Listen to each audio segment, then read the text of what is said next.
All right, friends, good evening and welcome to this 11th session of TiE Institute.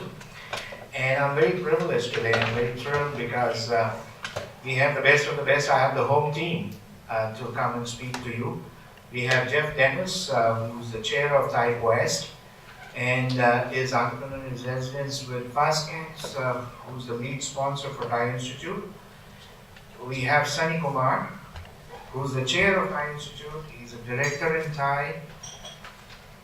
And we have Jan Yagi, who is the winner of 2010 TiE Quest competition, and he's recently set up a new company. He just got funded. We will start our proceedings with Dr. Sunny Kumar, who will talk about due diligence and preparing for presentation to investors. Dr. Kumar is engaged directly with early and growth stage technology companies, mentors them to secure investment capital. He is currently Senior Commercialization Manager at Ontario Centre of Excellence. Prior to his current role, he was with Investment Accelerator Fund, an early stage venture capital fund, where he analyzed over 100 business plans, led all aspects of due diligence. In addition to his several corporate accountabilities, as I said, he is currently a member of board of directors at TiE and also the chair of TiE Institute. He continues to mentor early mid-stage technology companies as well as provide strategic guidance to the organization. He holds MSc and a PhD degree in molecular biology from University of Toronto and has completed postdoctoral work in cancer biology from Harvard Medical School. Please help me welcome Dr. Sunny Kumar. Folks, it's a privilege to be here. Thanks for coming out, and we'll try to keep this as interactive as we can. It's a nice group, so I think we can afford to do that. Please don't treat this as a simple didactic lecture. It's not intended to be at all. Let's make this as intuitive as we can and as interactive as we can. So the guiding thought that I have is I want to impart upon prospective entrepreneurs what do you think about when you're about to present to the investor? Forget the pitch for now because we'll talk about that later. But you got to make sure that your own company is structured in certain ways. You've got certain bases covered. That when an investor does undertake a due diligence exercise, that when they look under the covers and under the hood, that they don't find any surprises. And when you do that, when everything is clean, you've built credibility. You've built some level of validation in the mind of the investor.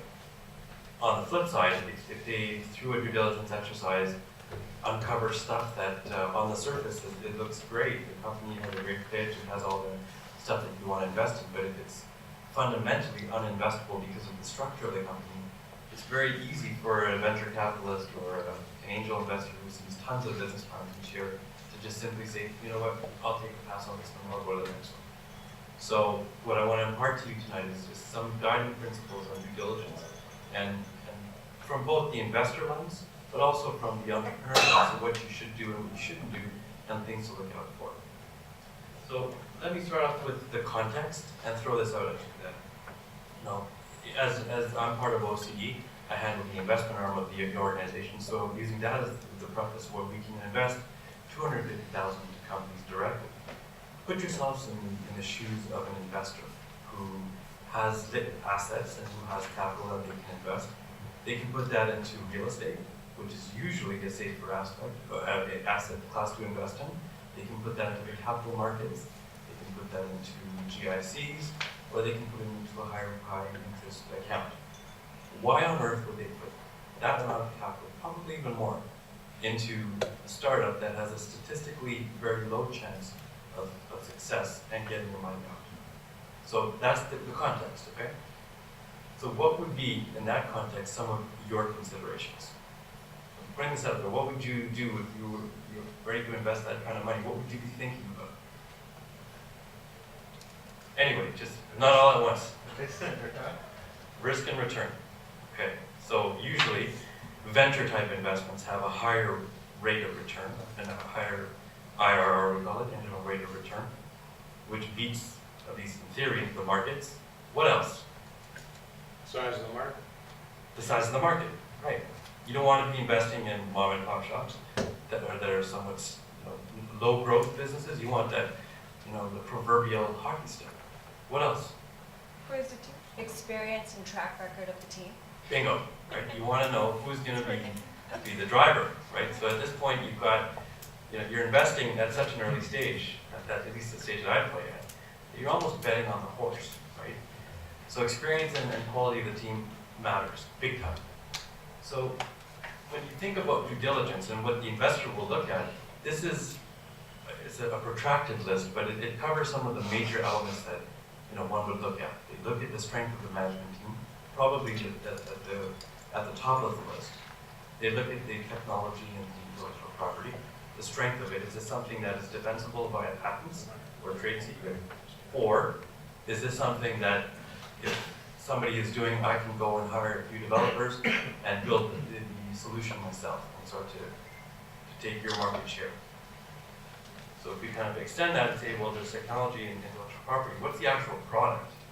So there's a distinction between IP and tech against product, because technology is something that's not usable by the end user.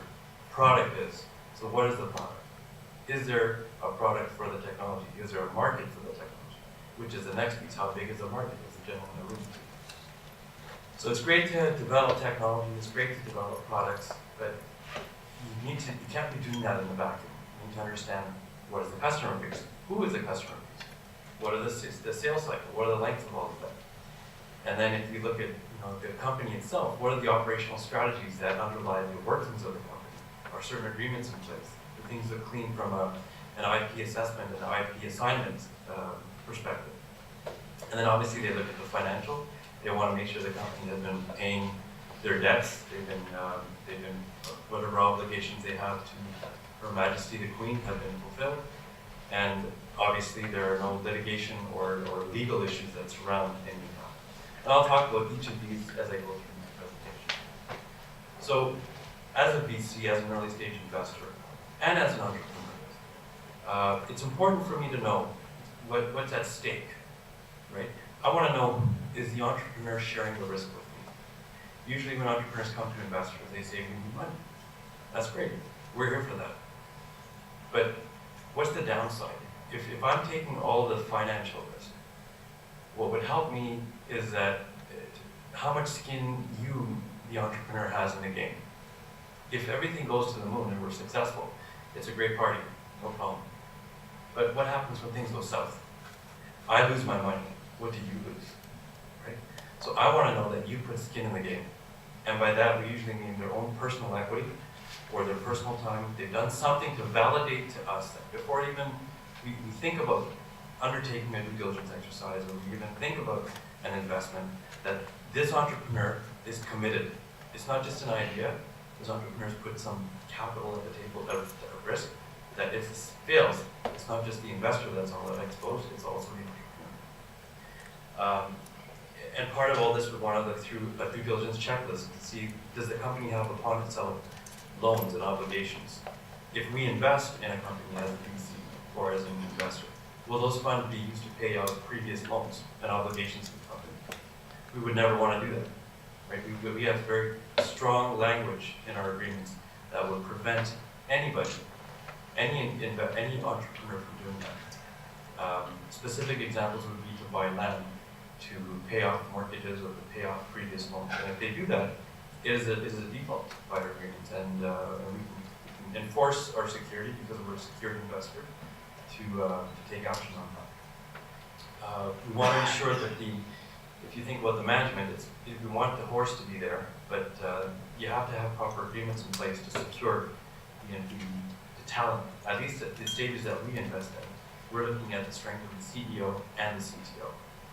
So we want to make sure that they're appropriately compensated, that they have certain clauses in it that prevent them to, if they quit, to go out and work somewhere else at a competing firm.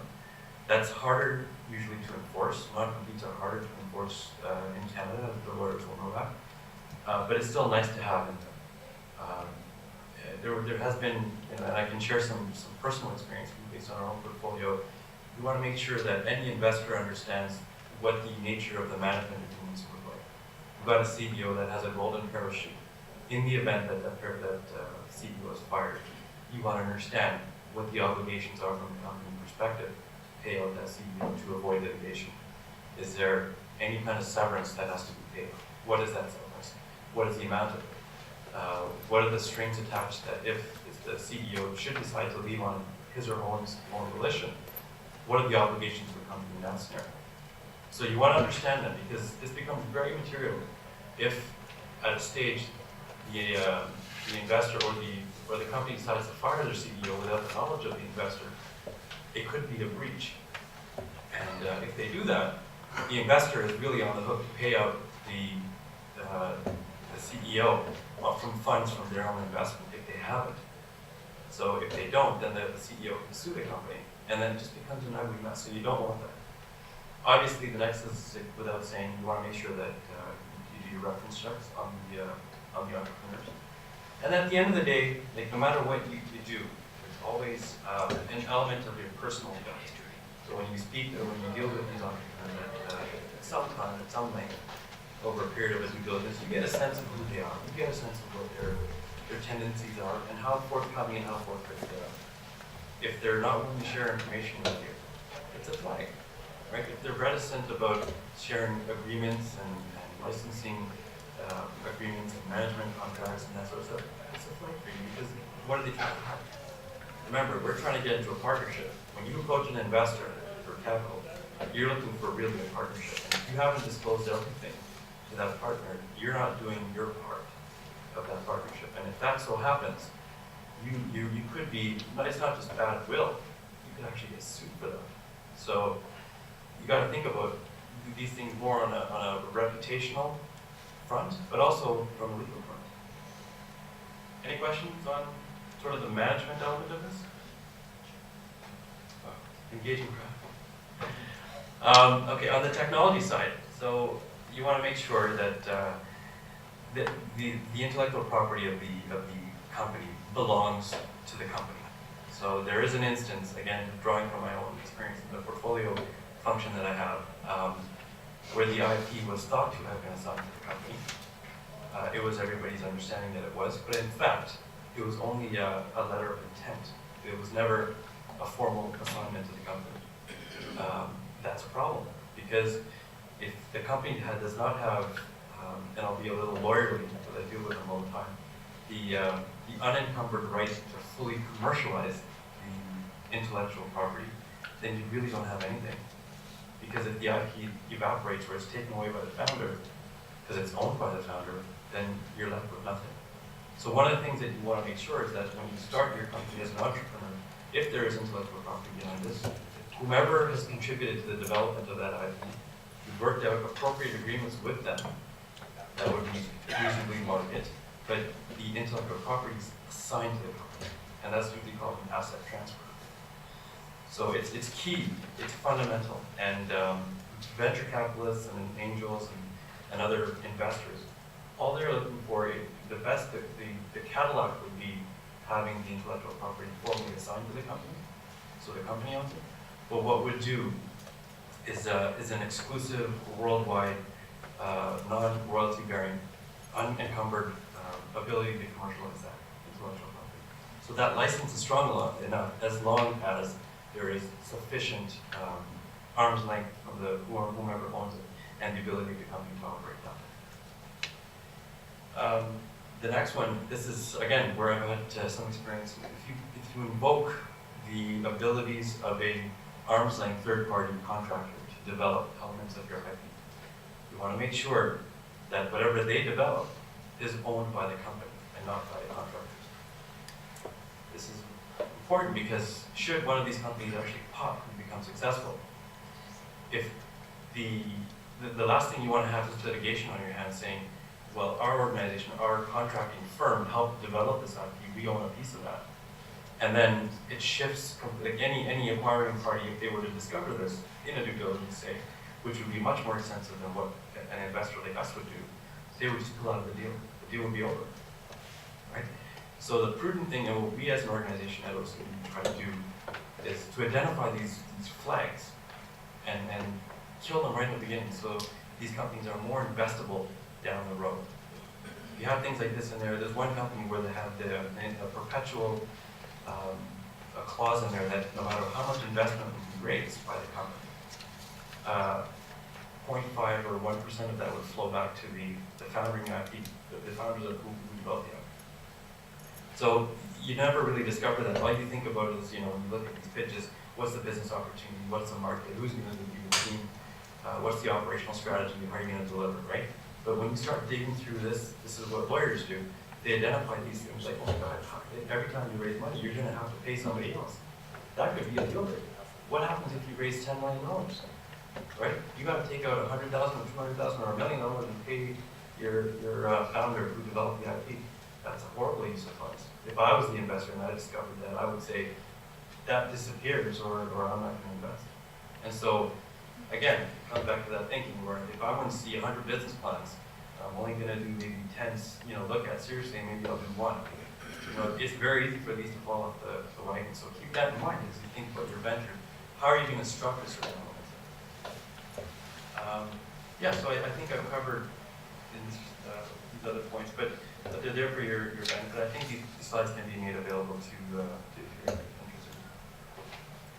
So let's come back to product. So what is a product? So if we move past technology, at the end of the day, we're going to buy a product. What is that product? Can you demonstrate with sufficient investment that you can develop what they colloquially and perhaps overused, they say the minimum viable product. So what is that? And how much investment is required to get to there? And at the end of the day, if I'm going to be investing, say 250 or maybe 500, maybe 750, is that enough for you to actually develop that? So this is where due diligence comes back to the entrepreneur and saying, you just don't walk into a VC's office or an investor's office and say, I need $500,000, I need $1 million. You have to demonstrate to us that our investment is going to get you to your next value creation milestone. And if it's not going to get you there, then why would we invest?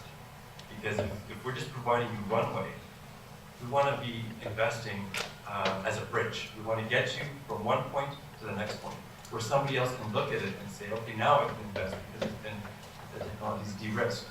If I'm providing you with only runway and you're not able to get to the point where you're going to create that value, all we're really doing is just building a ramp or a plank.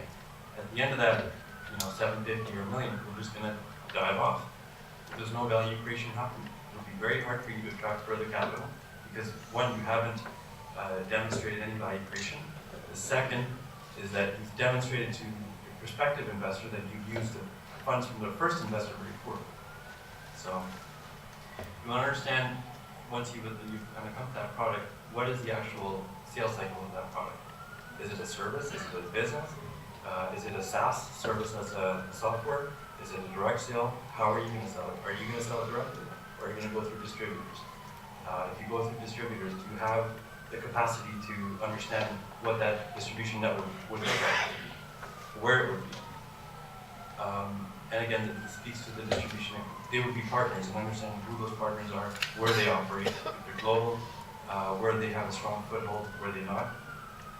And is there enough, if you think about distribution and product sales, is there enough that once this product is in the market, that there's intellectual property that can defend it should anybody else try to undertake development of it? The last point is important because in the context of product development and in the due diligence, I would never want to see an element of the product that was dependent on one supplier in one eastern part of the world.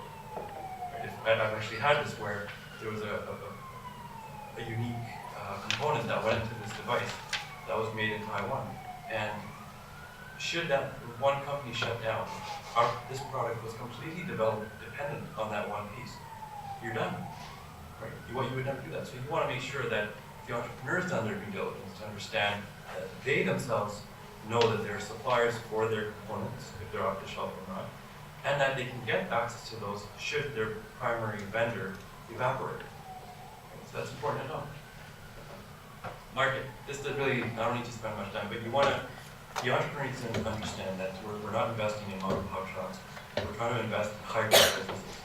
What is a high growth business? You understand how large that market is, what the growth of that market is. Is it something that's tapering? Is it plateauing? Or is it just taking off? Obviously, smartphones is an example. In 2009, they sort of started to grow, and now they're pervasive throughout the world. So anybody that invests in that space has done a very well. Do you have again, within the marketplace, not just from an IP standpoint, but is there a competitive barrier from a product perspective to the end user? Like if you just dismiss the whole intellectual property element of this, is there sufficient differentiation that an end user would want to purchase your product over another? That's important to know. And then obviously, you want to know your competitors. So any entrepreneur that walks into my office and starts talking about something, and I'm in a bit of a privileged position because I get to see a lot of things. But if I ask them about a competitor that's in their market and I get that deer in the headlights look, it's basically the sense I've already checked out. Right? You need to know who you're up against. If you don't, and if I find it in a due diligence and you don't know about it, like it's one thing to say, yeah, I know about them, we're not worried about them because they're different by blah, blah, blah. That's okay. You know? But if you look at me, you just like, what? Then I'm like, okay, well, see you later. Anyways, so that's competition and market. Again, I spoke about this a little bit earlier, but the customer base. So who are your customers, right? You want to make sure that you can convey to the investor that you know who your customers are and that you've interacted at least at some level, even if it's a high level, with the customer at the early phases of your development. As I said earlier, you know, what sucks as an investor is when you have a huge technology, but you don't have a home for that technology. Where do you find the home for that technology? You find it in the hands of a customer. Well, have you talked to your customer? No. So why would we carry this any further? So what I try to ask anybody when it comes into my office is, hey, give me the names of 3 people who are going to use this, and tell me how often or to what extent you've engaged with these people to give you feedback on how to drive the development of this. And again, I get that sometimes a deer in the headlights because they're thinking through and then just come back later. So coming to the size of this of the market overall, it's driven a lot by adoption. You want to make sure that even if you have a pull from the market, there's a use for your product in the market space. What do you think the adoption will be? And this is something that's somewhat minimized by entrepreneurs and obviously even by investors.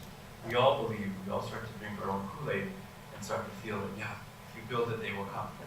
It's very rare that actually happens. So adoption is key when you think about your product and where it's going to fit. And it's incumbent on both the entrepreneur and the investor when you do the due diligence to understand what are the comparables. So if I look at a company and I say to myself, there's a product out there, I'm going to compare it because I'm not smart enough to think in a vacuum. I need things that I can refer to help guide my decisions.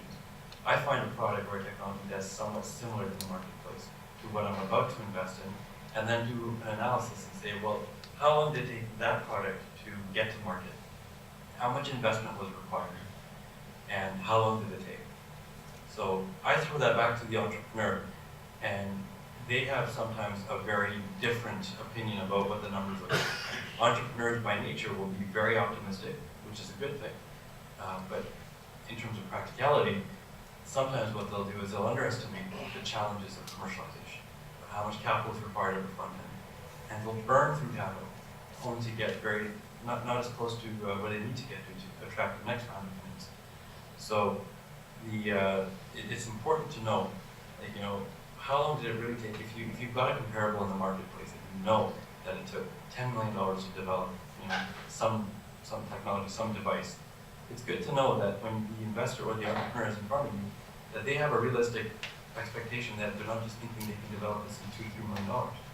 If it took $10 million for company X to get there, why are you going to do this in $2 million? So you got to think in that way as an investor and as an entrepreneur. So within the company, if we look at, we're investing now not in the product per se, not in the technology, not in IP, because we're now later stage. We're investing in the company. So what does the company want? Do they have a strategic plan? Do they have a corporate plan? Do they have a business plan, right? And do they have a sales plan? These are all important elements that I look for when I look at the company and I'm positioning for investment. If you think about, this is a discussion for later on at some point, but valuation, if you look at how do you value your company, you look at, there's different methods in the market to do that, discounted cash flows, comparables, but at the end of the day, we're taking a risk at such an early stage. I want to know that I can allow, through my investment, to hit the milestones. And what are those milestones? And what are the valuation that are tied to those milestones? And if you're successful, I'll give you a better valuation. In fact, I'm doing that right now. But if you don't hit those milestones, I'll go the other way and ratchet you down. What are your budgets? So you have this use of funds. And I always see these grandiose slides that say we need $500,000 to do 3 things. When I start to pick it apart and I say, okay, give me some details, some granularity on what that means. What does it mean when you have to, spend $30,000 on marketing? That means, 6 flights to Vegas to go and market your product. Sorry, that's not a best use of funds for me, right? I need to understand, right? So you have a budget. You've got governments hopefully at this point, where you have a budget compare, actual to projected. And obviously HR, you want to make sure that the people, that there are agreements in place and the right people are there to deliver on your vision and the operations of the company. Financial, so I won't dig too much into this because again, we're playing at the early stage, but just for your knowledge, it's more how have the founders done in the past, have they used other people's money well? Does a budget look reasonable? Does it, if you were to take this development to a contract manufacturer, has the price to develop the IP or the technology or the product, does it mesh with what a contract manufacturer would say, yeah, this is reasonable, or is it just their own assessment? What kind of governance is in place right now? What's the capital structure of the company? This is actually a true case where we looked at a company and we approved it, but it was discovered later on in a due diligence exercise where the company had a cap structure that was just totally bonkers. They had 4 different classes of shares. They had common A, common B, pref A, pref B, voting, non-voting. It was just a ridiculous cap structure. And we said as an organization, we're going to dispense with that. We have to make sure that we in the spirit of having these companies investable, clean them up, made everything one simple class of shares, and we're investing in that class. And so there's, when you start your companies, you'll have to do your articles of incorporation. You want to make sure that your articles are clean, that they're reasonable. You don't want to just put this ridiculous amount of different class structures and anti-dilution privileges. There was one case, and you'll know in your shareholder agreement when we get to that in the future, but there was this one case where anytime there was any dilution that happened by investment, by any investor, the founders would get top back up.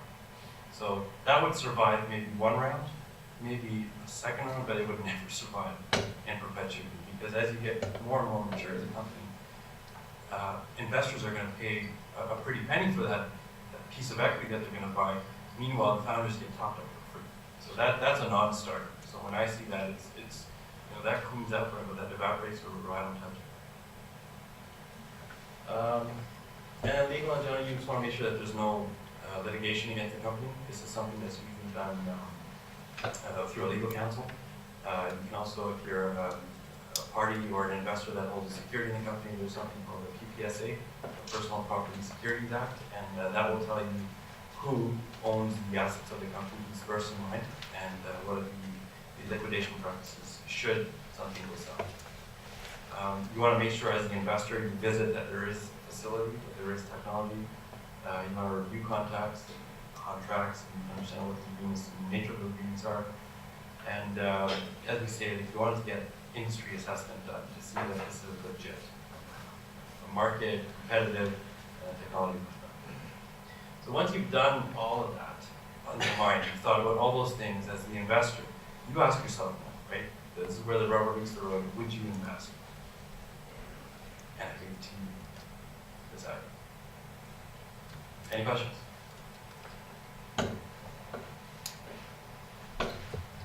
I'm just wondering, in your own opinion, if you could get money from other sources like government grants or from customers, would you still suggest you get investors?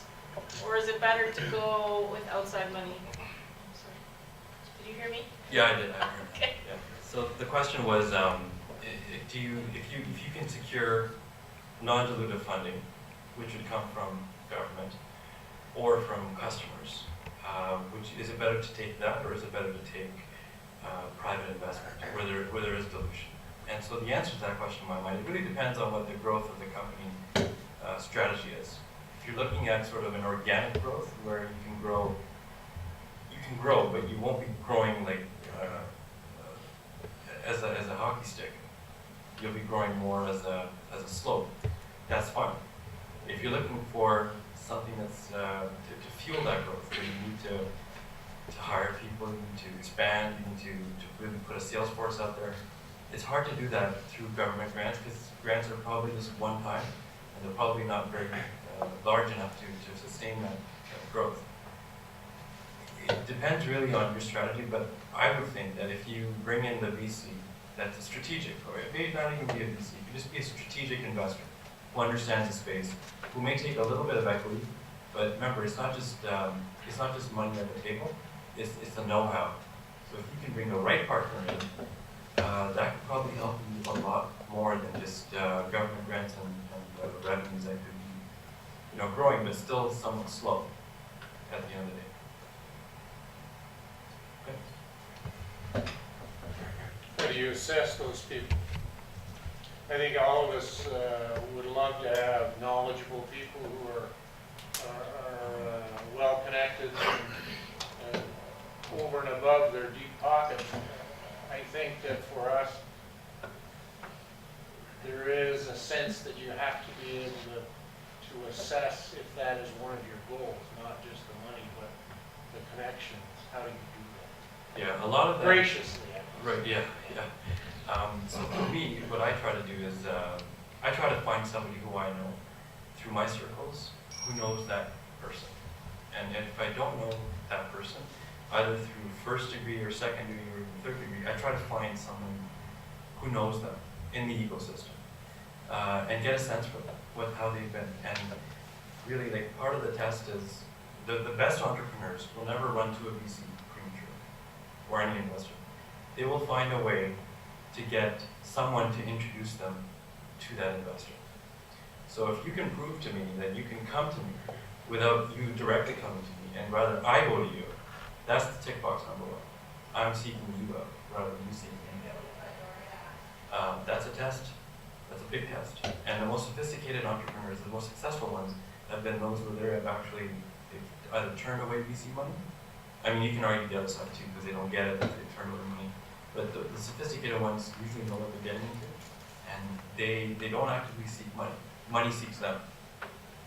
The other side of that, just to circle back on your question, is if I'm trying to find you through my network to see what your history is.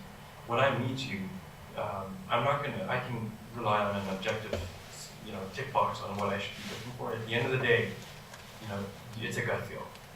You have to rely on your instincts when you invest. And at the end of the day, this is a learned business.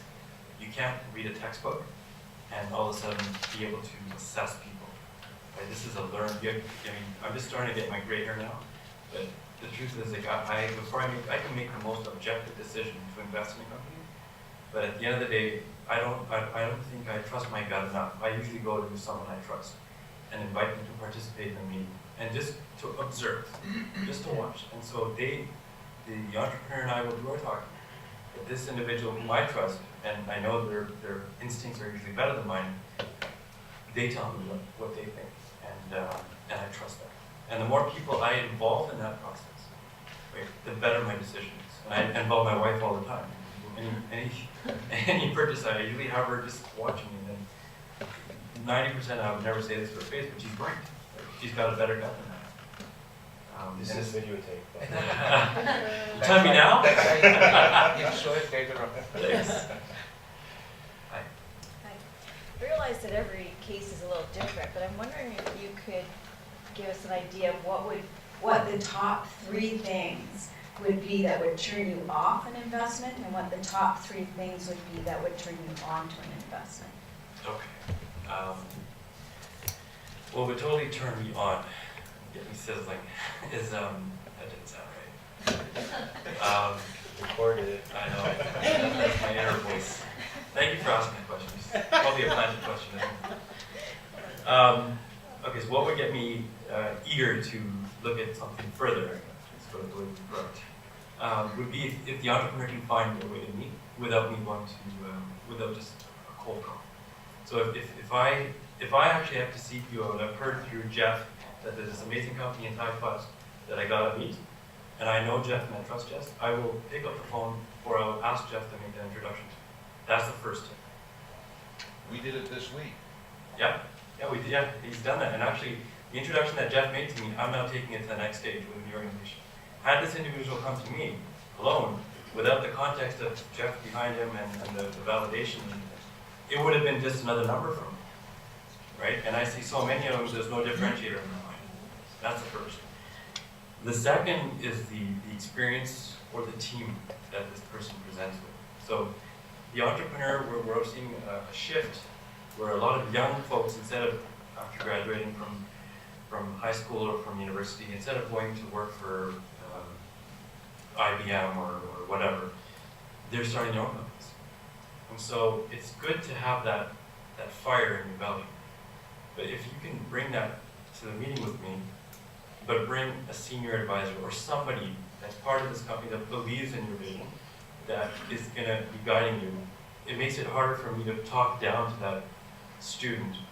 Rather, it makes it more of an equal conversation. Because if you came alone, I would say, have you thought of your business strategy? Have you thought of your model? I'd be talking down to him, which is not right, but it happens. I've seen it. If I bring someone like Jeff into the meeting with a student, that just adds a different dimension.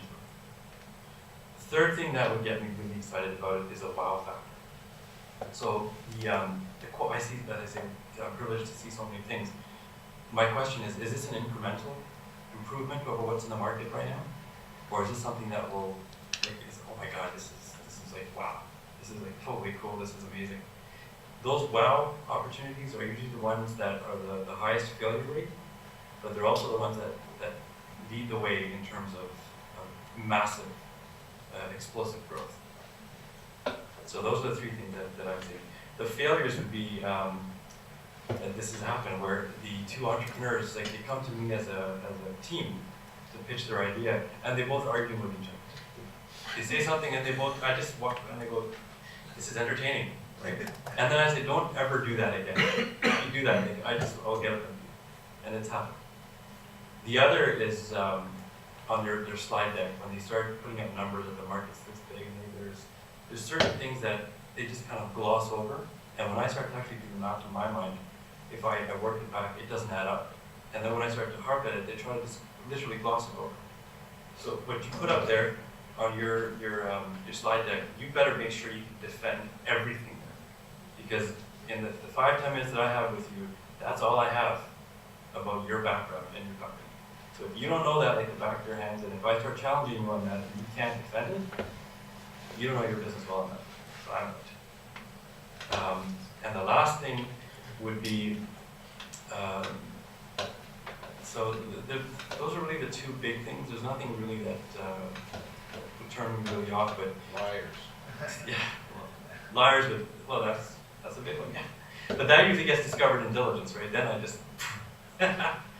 But liars is a big one, and the other is like a non-coachable CEO. Like if somebody comes into my office and I'm asking him a question, but he gets defensive or she gets defensive. It's not because I'm trying to antagonize you. I'm just dumb. I don't know this. You tell me, right? This is your company. I'm totally green to this opportunity. You tell me what's good. And if I start asking questions and they almost assume that you should know it, that attitude just takes itself really quick. And the part of and parcel of all of that is like the non-coachability. If I suggest something to you, like they say, no, that don't work because of this. So they just don't seem amenable to any kind of criticism or suggestion. And remember, again, bring it back to first principles. We're going to be investing as a partner. And if you can't take my input in a constructive way, or I can't take yours in a constructive way, why should we even get to that?